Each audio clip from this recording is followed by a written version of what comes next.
within the stone.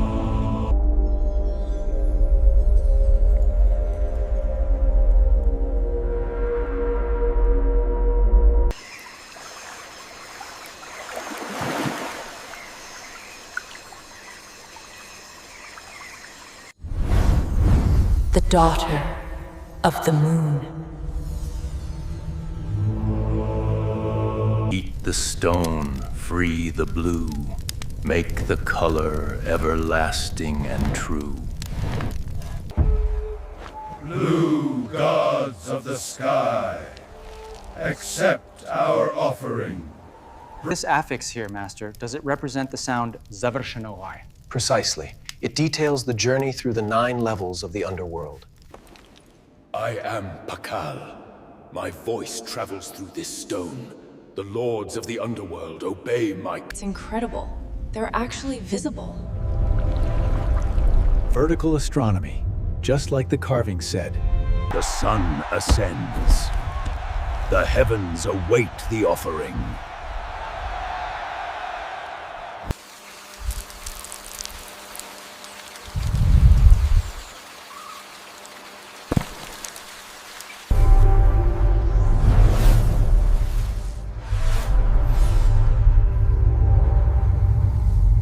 Cycle 13. The end is also the beginning. Look, the shadow is forming. It's incredible. It looks just like a snake. The equinox is truly magical. It is pure, just as they promise. A gift from the deep earth.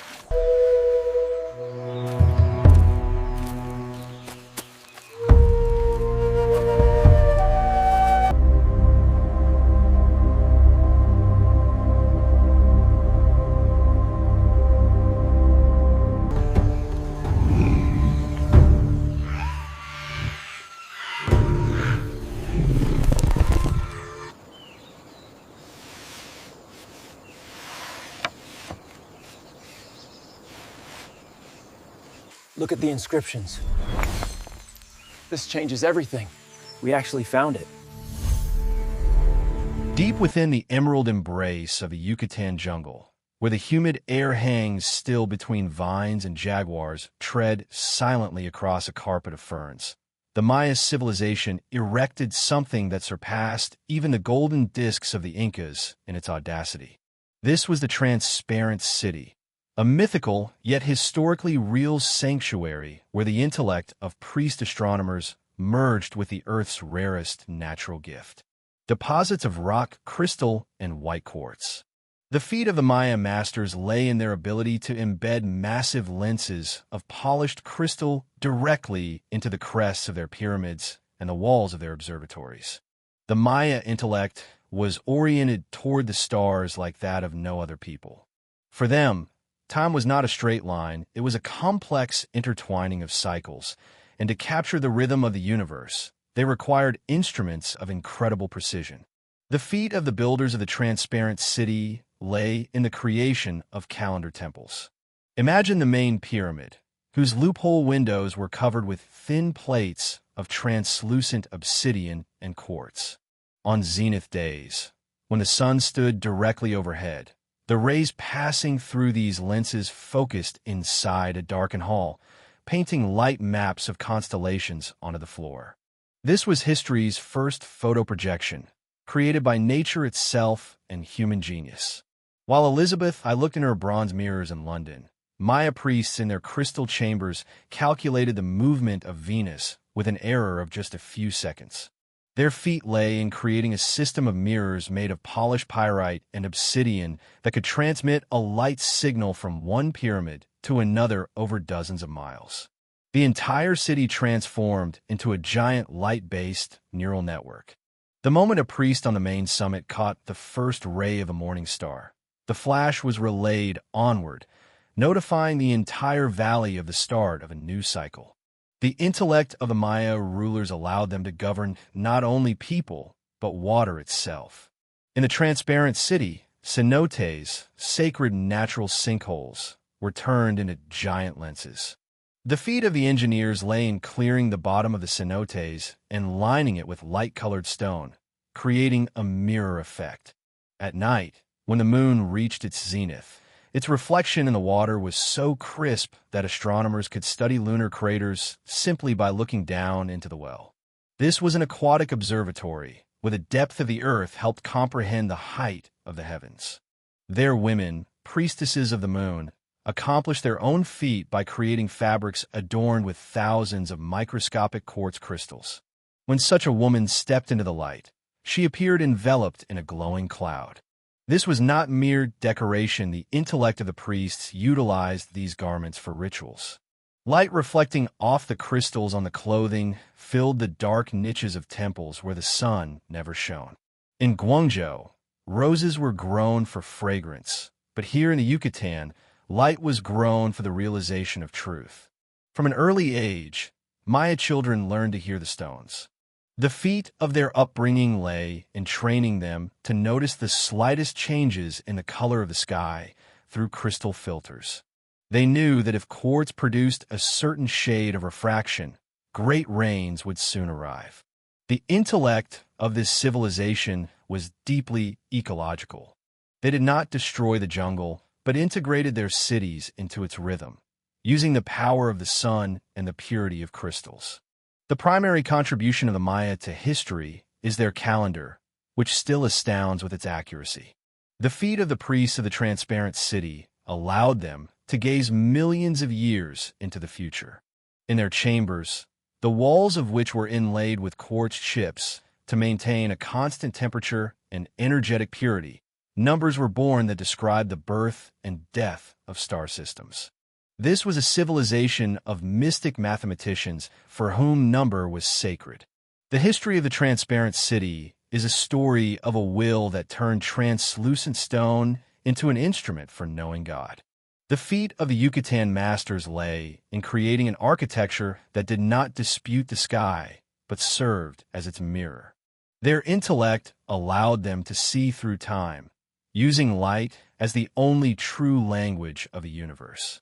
Today, when we find crystal skulls or fragments of quartz lenses in the jungle, we realize that the Maya were much closer to the stars than we're used to thinking. The transparent city lives on in the rustle of leaves and the glint of the sun on the water of cenotes. This is a narrative about people who built their homes from light and stone, believing that purity of thought is the only path to immortality.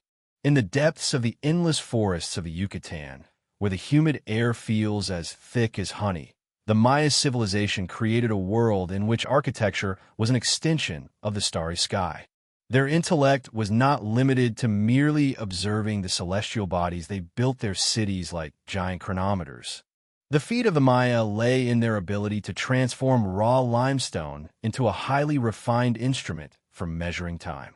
In their major cities, such as Tikal and Palenque, every pyramid was positioned with such precision that on the days of the equinox, the shadows from the steps fell upon the earth, turning into giant serpents crawling toward the base of the temple. A special place in their culture was occupied by the Chamber of Glyphs, a secret place inside the temples where pre-scribes forged history. The feat of these people lay in inventing the most complex writing system in Mesoamerica. The intellect of a Maya scribe allowed him to combine a sound, a concept, and the name of a god within a single symbol.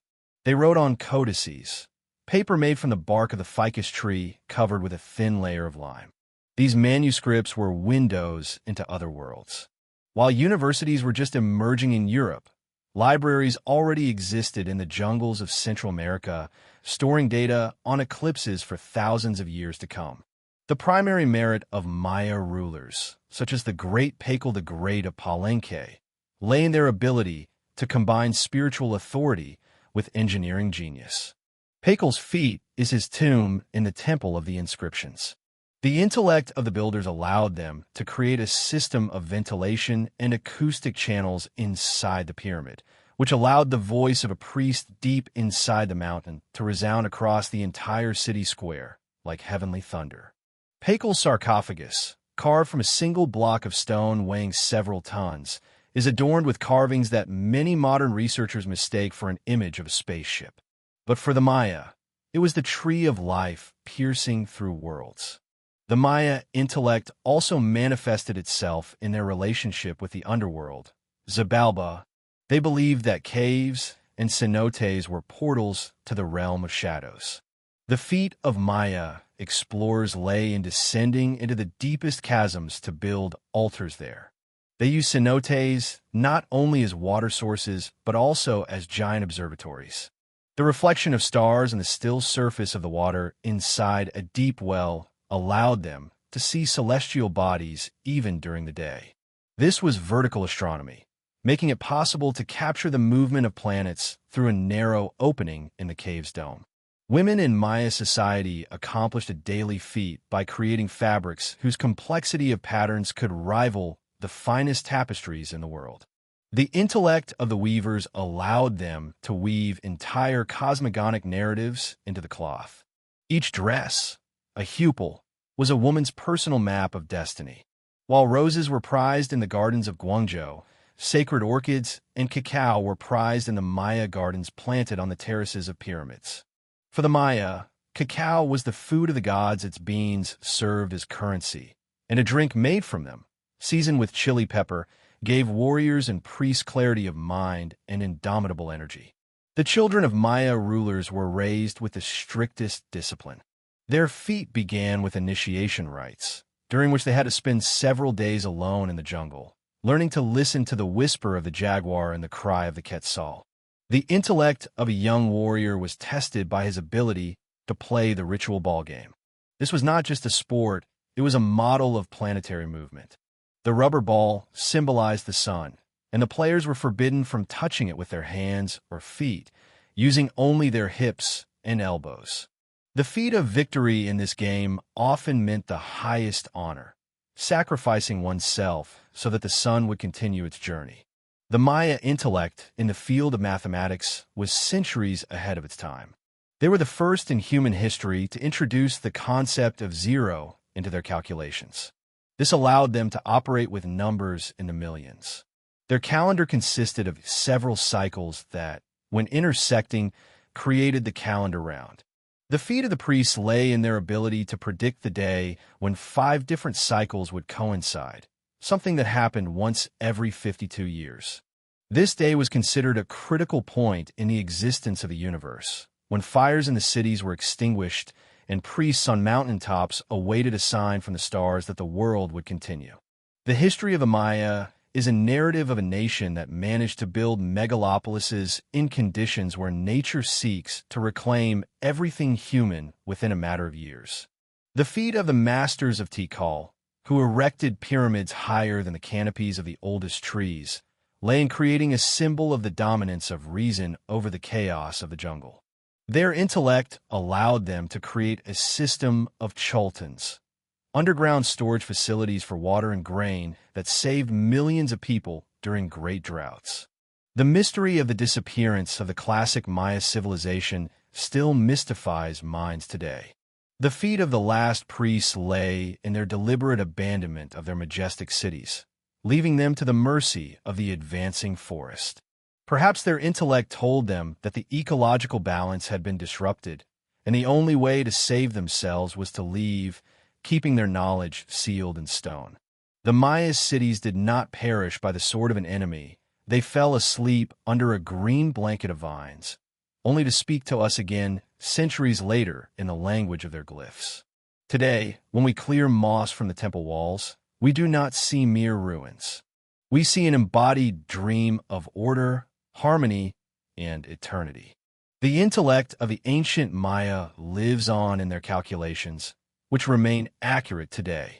This is a story about people who believed they were co-authors with the gods in maintaining the movement of the universe. The secret laboratories of the Maya priests, hidden in the labyrinths beneath the base of the Chichen Itza pyramids, smelled not of incense, but of baked clay, indigo, and rare resins. It was there that one of the most enigmatic technological feats of antiquity was accomplished, the creation of Maya blue. This pigment, which possesses incredible resistance to time, acids, and even modern chemical solvents was no accidental discovery. Its intellect lay in a highly complex nanostructural bond between a plant dye from the leaves of the indigofera plant and a special type of white clay called palygorskite. The feat of the priest chemist consisted in finding the ideal heating temperature for this mixture in specialized kilns. If the heat were too weak, the paint would wash away with the very first tropical downpour. If it were too strong, the organic indigo molecules would simply turn to ash. The intellect of the masters allowed them to determine the exact moment by the color of the smoke and the sound of cracking clay. As a result, the indigo molecules were literally locked inside the microscopic channels of the clay lattice, creating an indestructible armor that has endured for over 1,000 years. This blueness was not just a color. It was a sacred substance symbolizing water and rain. In periods of great drought, when the sun scorched the settlements of the Yucatan, the intellect of the rulers turned to blue rituals. The feat of the priests lay in covering everything with this unfading pigment, from the walls of temples to the bodies of people sacrificed in the sacred cenotes. They believed that a color that time could not destroy would force the gods to turn their gaze upon the dying land and grant it blessed moisture. The blue of the Maya was their prayer, frozen in stone. While in the north, in cold St. Petersburg, Peter the Great dreamed of maritime expanses, and in London, Elizabeth I drew her ghostly maps. The Maya, in their jungles, already possessed knowledge of the structure of matter that we only began to understand in the 20th century. Their intellect allowed them to create eternal painting. In Palenque, in the Temple of the Inscriptions, frescoes painted with this pigment have retained their vibrancy despite centuries of 100% humidity and the aggressive onslaught of mold. This was a chemical shield protecting the nation's history from oblivion. The children of priests studied the art of paint making for years. Their feat lay in memorizing hundreds of recipes where every component, from cactus juice to a specific type of cochineal, had its own significance. They knew that blue was the color of life, arising from a union of earth, clay, and plant, indigo, under the influence of fire. The intellect of this educational system created not just craftsmen, but guardians of the balance between the human world and the world of the gods. The primary contribution of the Maya to chemistry is that they were the first to create a hybrid organic mineral material. The feat of the masters lay in their ability to see the invisible. They did not know the word molecule, but they felt the strength of the bonds within matter. Their Maya blue became the color of their immortality. When we see these sky blue walls among the green jungle today, we see a triumph of the mind that managed to defeat decay and decomposition. The history of this paint is a story of a will to eternity. In their secret chambers of the elements beneath the pyramids, the priests created not just decoration, but armor for their culture. The blue of the Maya is an echo of their civilization that still resounds as brightly and clearly as on the first day of its creation. The intellect of the ancient chemists of the Yucatan has left us a riddle encoded in every brushstroke on the walls of abandoned cities. Our journey through the laboratories and temples of the Maya has revealed yet another facet of their greatness, the greatness of researchers who subjugated light and color. Their history is an endless quest for harmony, frozen in stone, gold, and eternal blueness.